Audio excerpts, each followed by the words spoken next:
Olá, meu nome é Juliana Aparecida Brechó, sou advogada, inscrita na OAB São Paulo, no número 325618. Também sou professora de Direito da Faculdade Serquilho, mestre em Direito Ambiental pela Universidade Metodista de Piracicaba e também presidente da Comissão de Cultura e Eventos da 220ª Subseção de Serquilho da gestão de 2015 a 2018. E também sou autora da obra Crueldade contra os Animais, da tutela penal, à luz do STF, pela editora Juruá. E hoje nós vamos conversar sobre um importante tema, tanto no âmbito do direito ambiental, quanto também penal. E por que não também falar sobre o âmbito do direito animal, né? Então, a Lei de Crimes Ambientais, mais precisamente no artigo 32 da Lei 9.605 de 98, trata da crueldade contra os animais. Tema esse que será debatido na data de hoje.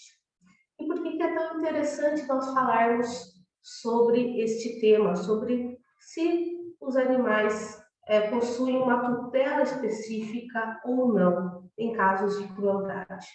Pelo simples fato de que ainda vamos ver hoje que os animais estão cada vez mais sendo considerados como seres sencientes, ou seja, seres que têm capacidade de ter sentimentos, assim como nós. Os animais cada vez mais estão sendo considerados como seres que sentem dor, sentem alegria, ficam com medo, ficam aflitos, ou seja, assim como nós também são detentores de sentimentos. E por isso que é importante nós falarmos sobre a crueldade contra os animais. Mas, antes de entrarmos definitivamente ao tema, é necessário nós alicerçarmos esse tema, falarmos sobre meio ambiente. O que seria meio ambiente para você? Fechem os olhos agora e o que vem na mente de vocês quando eu pergunto sobre meio ambiente? Para alguns vocês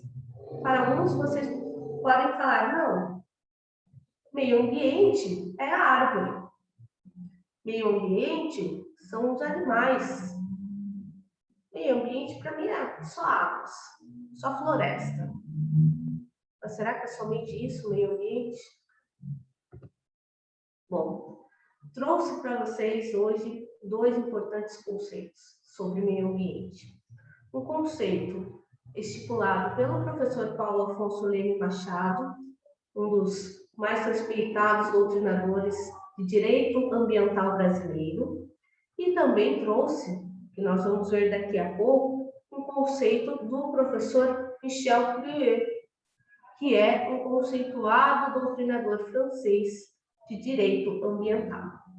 Mas, aqui no âmbito do direito ambiental brasileiro, o professor Paulo Afonso Leme Machado, ele nos ensina que o meio ambiente é praticamente um conjunto de condições, leis, influências, interações tanto de ordem física, química ou biológica, que permitam abrigar a vida em todas as suas formas.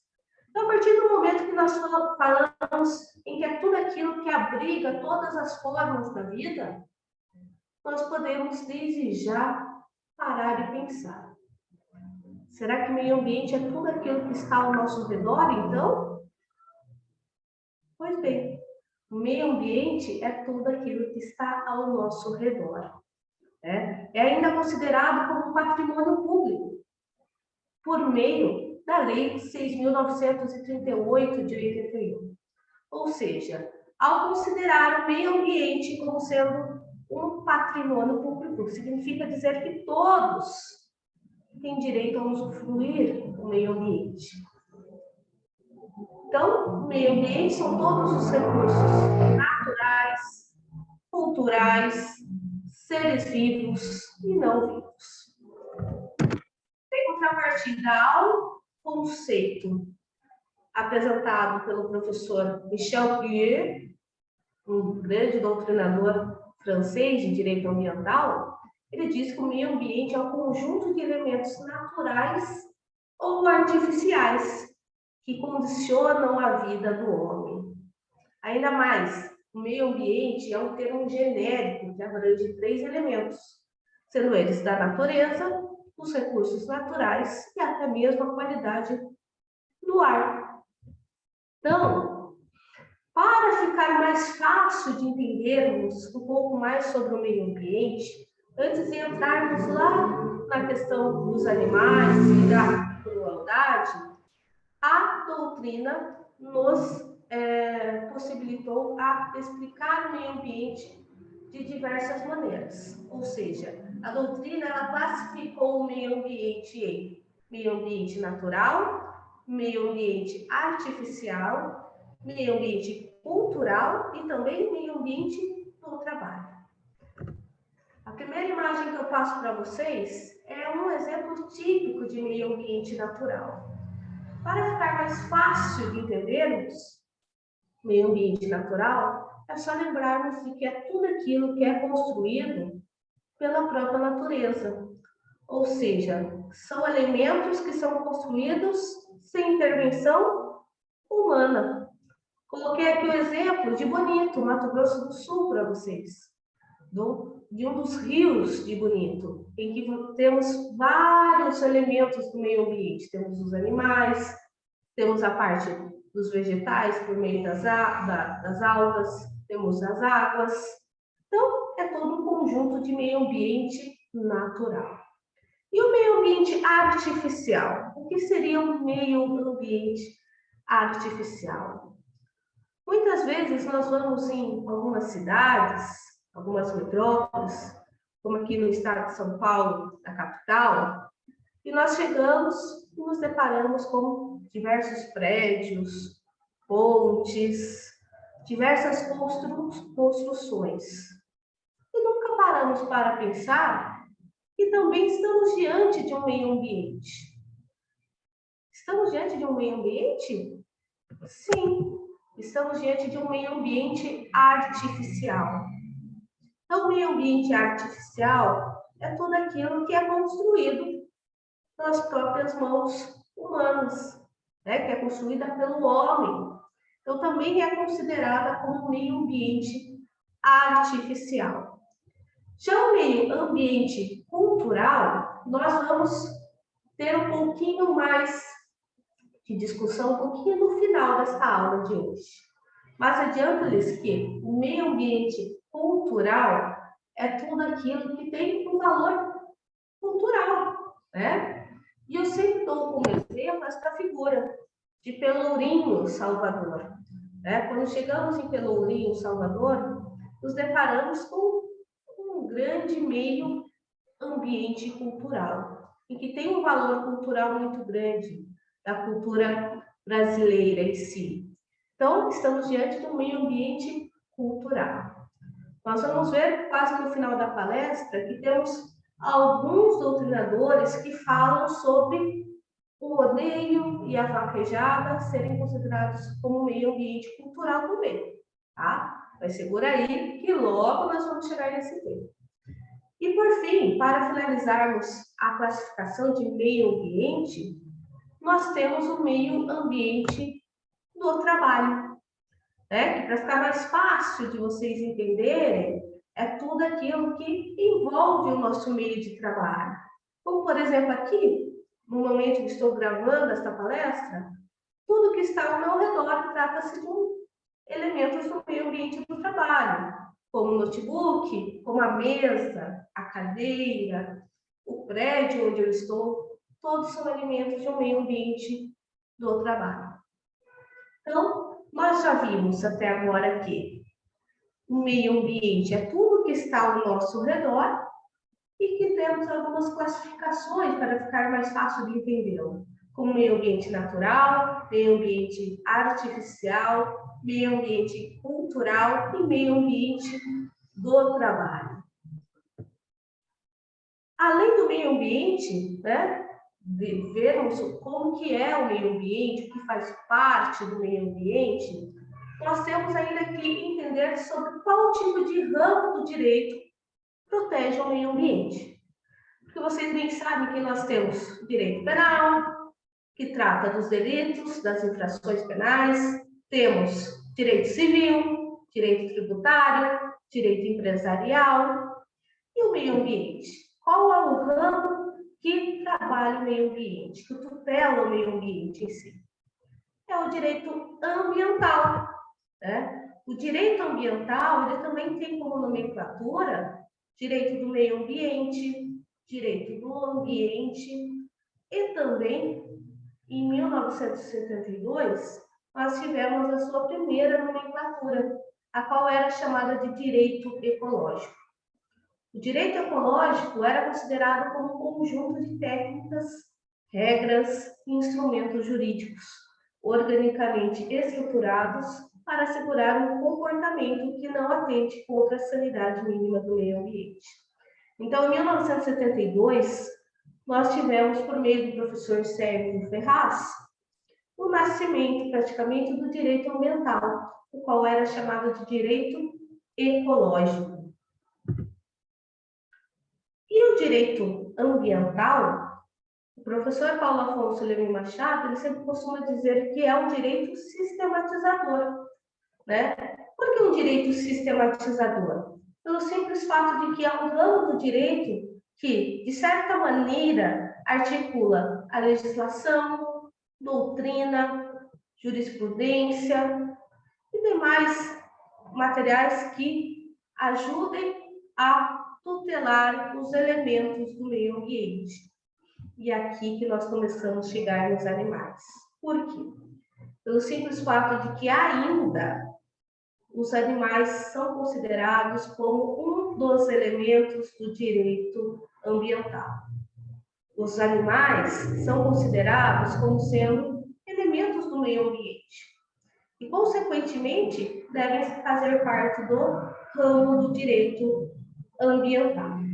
Mas, em contrapartida a esse entendimento de que os animais devem fazer parte do direito ambiental, nós temos uma nova vertente que defende o entendimento de que os animais devem fazer parte não do ramo do direito ambiental, mas sim do direito animal. Nós cada vez mais estamos caminhando para um futuro em que nós vamos ter o desprendimento dos direitos dos animais do direito animal. Vamos ter o nascimento de um novo ramo do direito, que é o ramo do direito animal. Tendo em vista que a tutela dos animais estão cada vez mais sendo consideradas como uma tutela de extrema importância e que despreende do direito ambiental em si. Pelo simples fato de, como eu já comentei com vocês, os animais estão sendo considerados cada vez mais como seres sencientes. Ou seja, os animais cada vez mais estão deixando de ser considerados apenas como objetos de direito para serem considerados como sujeitos de direito.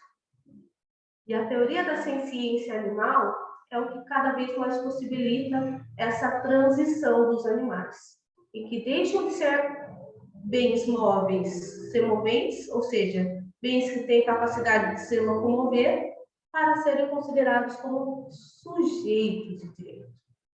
Então, o direito ambiental, né, ele é um direito sistematizador, o qual temos aqui também os animais.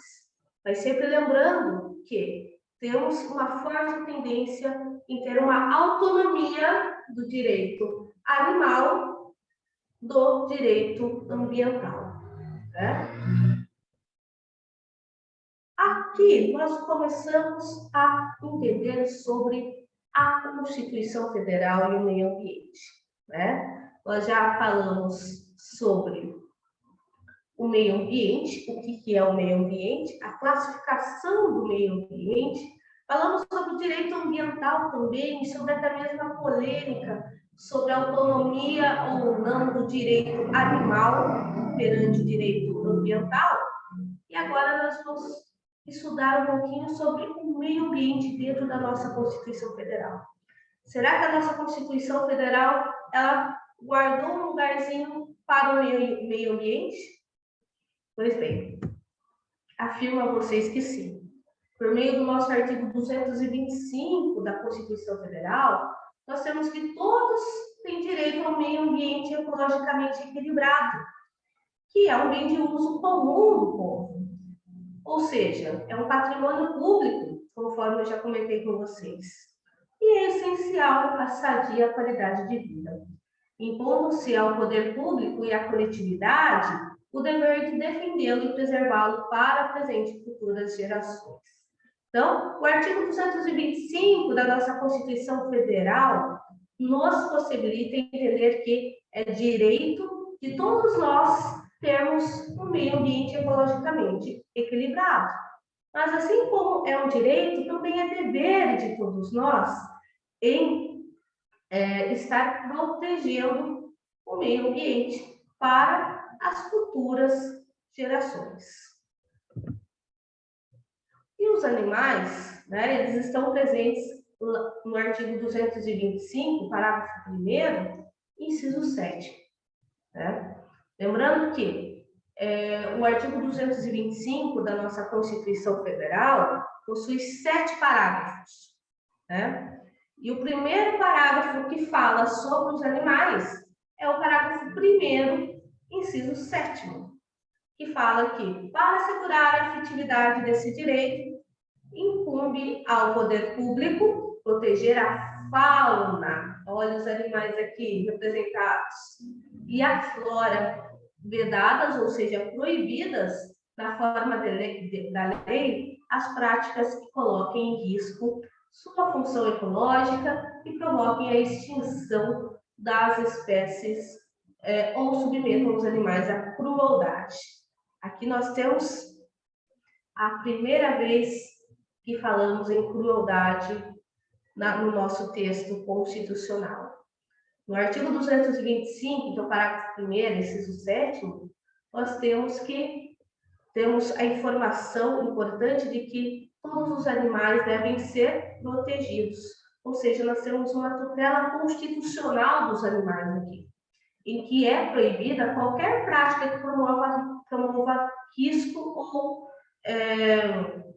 promova crueldade aos animais. Se eu coloquei aqui como exemplo para vocês, a utilização de animais em circos e a utilização de animais em rinhas de gado, tendo em vista que tratam-se de práticas que são proibidas em nosso país, tá?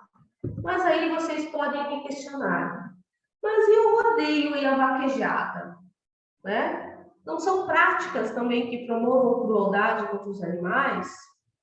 Vejam bem, tanto o rodeio quanto a vaquejada, que eu vou falar aqui na opinião técnica, constitucional, nós tivemos uma inclusão por meio de uma emenda constitucional, a chamada emenda número 96 de 2017, em que incluiu um novo parágrafo ao 225, que é o parágrafo 7º, em que coloca uma exceção à regra nesse último parágrafo que eu comentei com vocês.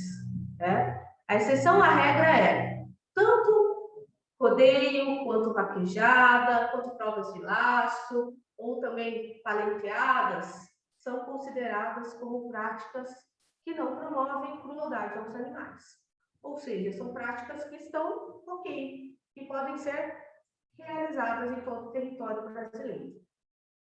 Então, rapidamente, vou ler para vocês o parágrafo 7º, que fala, para fins do disposto na parte final do inciso 7º do parágrafo 1º desse artigo, não se consideram cruéis as práticas desportivas que utilizem animais.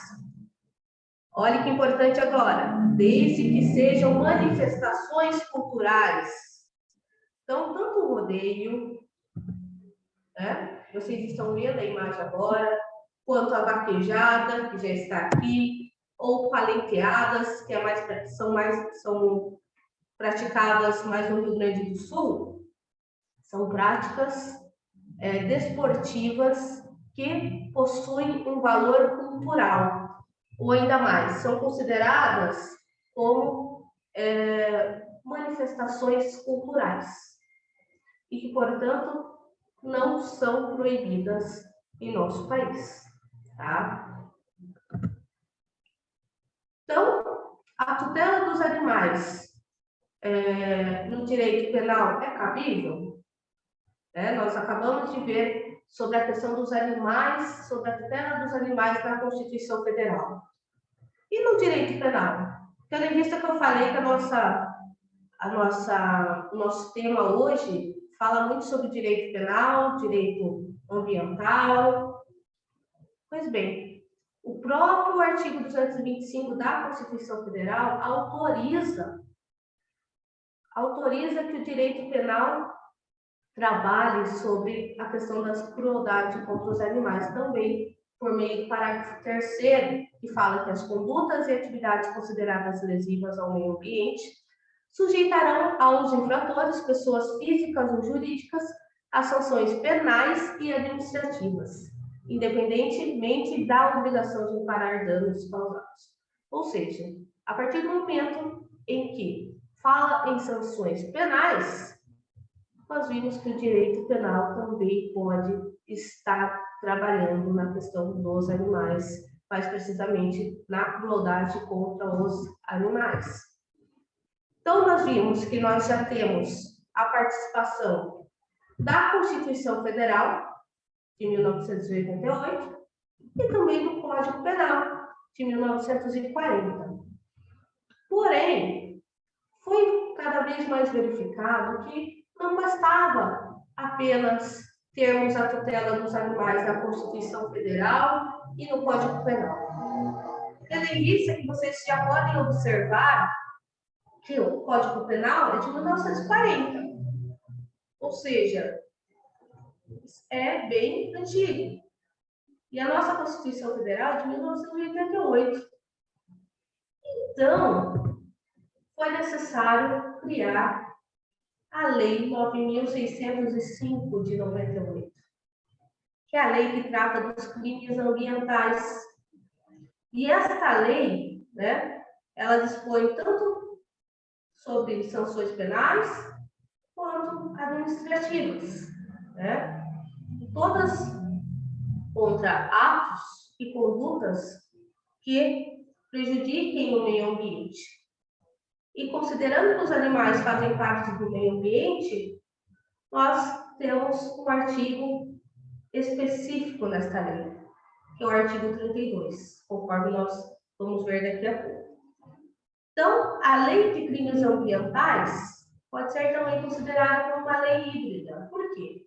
Porque ela tem fortes influências em 3 ramos do direito, que é o direito penal, direito administrativo e também direito internacional.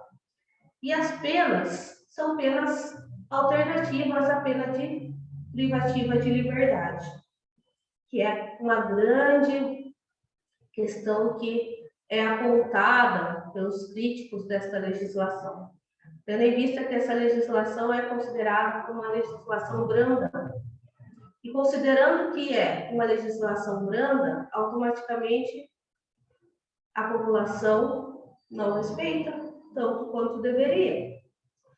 Então, a Lei de Crimes Ambientais, ou seja, a Lei 9.605, ela, em grande maioria, ela tem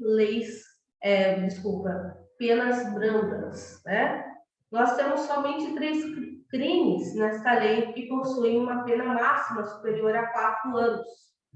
E aqui na questão dos animais, é o artigo 35, que refere-se à pesca mediante o uso explosivo ou de substâncias tóxicas.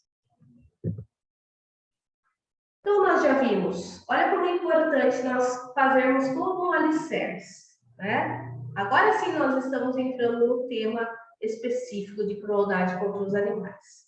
Mas olha o quanto é importante nós fazermos todo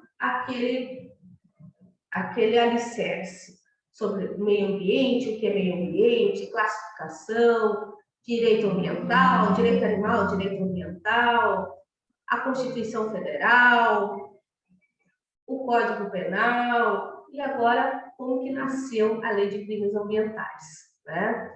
Que é uma lei híbrida e que possui penas brandas, e que no sujeito ativo da crueldade contra os animais, nós temos as pessoas físicas, eu, você, todos nós podemos cometer crimes contra o meio ambiente, mais precisamente contra os animais. E a pessoa jurídica, ela pode ser sujeito ativo também? Nós temos a pessoa jurídica como sendo também um infrator da Lei de Crimes Ambientais? Sim. O próprio artigo 3º dessa lei fala que as pessoas jurídicas serão responsabilizadas tanto de maneira administrativa, civil e penal. Então, as pessoas jurídicas também são sujeitas ativas, né? E quem que é o sujeito passivo? Quem que sofre com o artigo 32 da Lei de Crimes Ambientais? Quem que é aquele que sofre com a crueldade? Quem que a lei protege, né? O artigo 32 que fala sobre crueldade contra os animais, quem que a lei está protegendo? São os animais ou a coletividade? Muitos de nós automaticamente pensamos, são os animais, né? Se os animais estão sofrendo um tipo de crueldade, eles que estão sofrendo. E esta teoria também é válida. Tendo em vista que cada vez mais os animais estão deixando de ser objetos para serem sujeitos de direito. Mas ainda temos uma forte corrente que diz que o principal sujeito passivo é a coletividade. Ou seja, somos todos nós.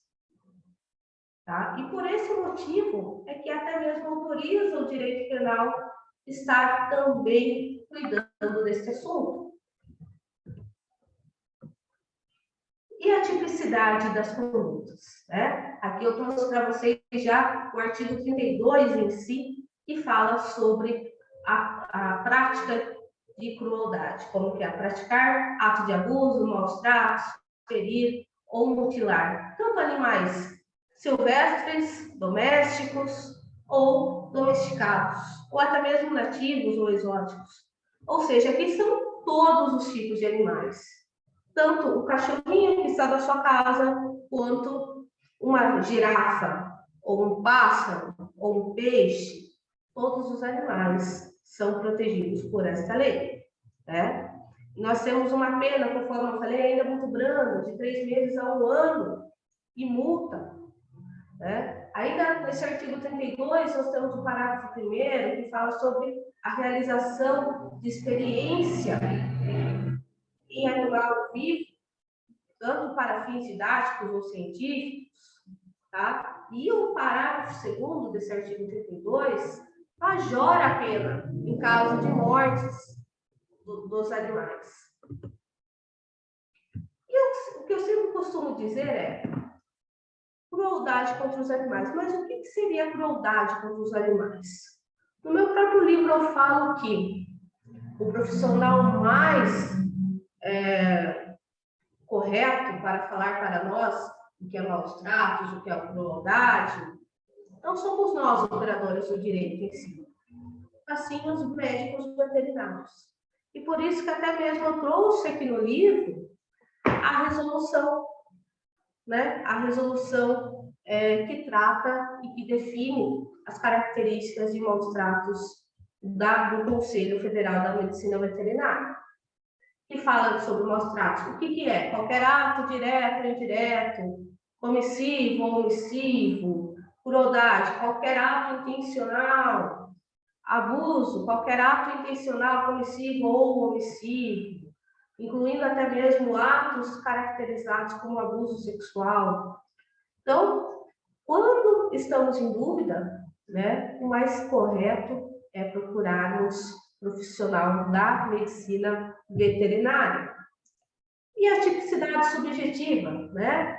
Quando falamos do elemento subjetivo, que é o dolo, ou seja, o agente pratica o ato quando quer ou assumem o risco de atingir o resultado.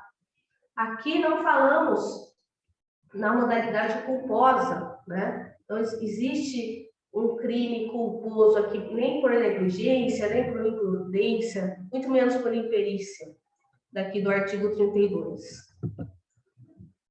Então, eu comentei com vocês sobre a ciência animal, né?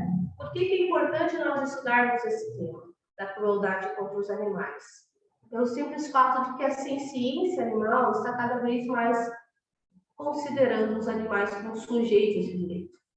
Teve até mesmo, em 2018, uma campanha nas redes sociais que falava #animal não é coisa. E essa campanha adveio do projeto de lei número 27, de 2018, em que acrescenta um dispositivo à lei 9.605 de 98, em que é o artigo 79b, em que o dispositivo do artigo 82 do Código Civil não se aplica aos animais não humanos, que ficam sujeitos aos direitos despersonalizados. E o que é interessante eu comentar com vocês sobre ciência animal. Vocês verificam aqui duas imagens que até mesmo nos impressionam, de uma lágrima saindo e de um afeto entre mãe e filho, né? Eu ainda dou como exemplo quem tem um animal de estimação. Quando você chega no trabalho, o animal vem todo feliz, abanando o rabinho, né? Porque você chegou. Isso é uma alegria, é um sentimento de alegria. E isso cada vez mais prova de que os animais são detentores, sim, de sentimentos. E que possuem a capacidade de ter dor, de ter medo. E é por isso que nós estamos cada vez mais buscando a tutela, a proteção dos animais em si. E para finalizar, eu queria comentar com vocês sobre o rodeio e a vaquejada. Eu comentei que o rodeio, vou até colocar as fotos aqui para vocês, o rodeio, ele está previsto na Constituição Federal, lá no artigo 225, parágrafo 7º, como sendo uma prática desportiva considerada como manifestação cultural, né? De modo técnico falando, o rodeio ele é permitido constitucionalmente, pois é considerado como um meio ambiente cultural. E aqui vem, né, a discussão, mas como meio ambiente cultural? Porque muitas pessoas ainda falam que promove crueldade contra os animais, né, tanto o rodeio quanto a vaquejada, mas aqui o rodeio em si, alguns falam que promove crueldade contra os animais, mas, além da Constituição Federal, né, nós temos leis específicas, leis que alicerçam a Constituição Federal. Grande maioria da doutrina fala que esse parágrafo 7º do artigo 225, em que possibilita a utilização de animais em rodeio e vaquejada, um parágrafo inconstitucional, ou seja, que não está de acordo com a Constituição. Eu, no meu livro, eu defendo o entendimento minoritário que não, que está correto, que é uma norma constitucional, tendo em vista que ela é alicerçada por outras normas, como, por exemplo, a Lei 13.873 de 2019, em que considera tanto o rodeio quanto as provas de laço como sendo expressões artísticas, esportivas e até mesmo como uma manifestação cultural. E por ser considerado como uma manifestação cultural, consequentemente, podemos afirmar que trata-se de um meio ambiente cultural. Mas é polêmico esse assunto, né? Então, nós vimos que o rodeio ele está no artigo 225, parágrafo 7º da Constituição Federal, está na Lei 3.873 de 2019, e que, para minoria, como eu, que defendo aqui no meu livro, considera como sendo um meio ambiente cultural. Por fim, vamos falar rapidamente sobre a utilização de animais em cultos religiosos de matriz africana, né? Rapidamente, tendo em vista que tivemos também uma decisão no STF a respeito deste assunto, em que tínhamos uma discussão se podia utilizar os animais ou não para o abate. Se essa utilização era considerada como uma crueldade contra os animais ou não. Então, verificamos que tínhamos aqui duas questões que deveriam ser pontuadas pelo STF. A primeira delas é a liberdade religiosa. Quem era a favor dos abates dos animais falavam que sim, deveriam continuar utilizando os animais, tendo em vista que é a maneira deles de exercer a religião. Ou seja, ao proibir este abate dos animais, consequentemente estava limitando o direito à liberdade religiosa. Em contrapartida, nós tínhamos outro entendimento, em que falava que determinadas práticas promoviam crueldade contra os animais. E que assim como outras religiões, como o catolicismo, que deixou de utilizar o sangue para utilizar o vinho, estas religiões também poderiam se adaptar em prol do meio ambiente, mais precisamente aos animais. Porém, a decisão do STF foi dar mais razão ao artigo 5º, inciso 6º, que fala sobre a liberdade religiosa, né? Em que é inviolável a liberdade de consciência e de crença, sendo assegurado o livre exercício dos cultos religiosos e garantida na forma da lei a proteção aos locais de culto e suas liturgias. Os abates aos animais eram considerados como uma liturgia. Então, tivemos a decisão do STF favorável aos abates dos animais. E para encerrar, eu gostaria de deixar essa frase para vocês, né? E também esta foto desse cachorro que é o meu melhor amigo, eu costumo dizer, que é o Baruch, pastor alemão. E a frase é de São Francisco de Assis, que diz: não te envergonhes se, às vezes, animais estejam mais próximos de ti do que as pessoas. Eles também são teus irmãos. Então, encerro por aqui a nossa palestra sobre crueldade contra os animais. Após estar prevista lá no artigo 32 da Lei de Crimes Ambientais. Para quem mais quiser contato, deixo desejar o meu e-mail e o meu contato nas redes sociais. Um grande abraço a todos.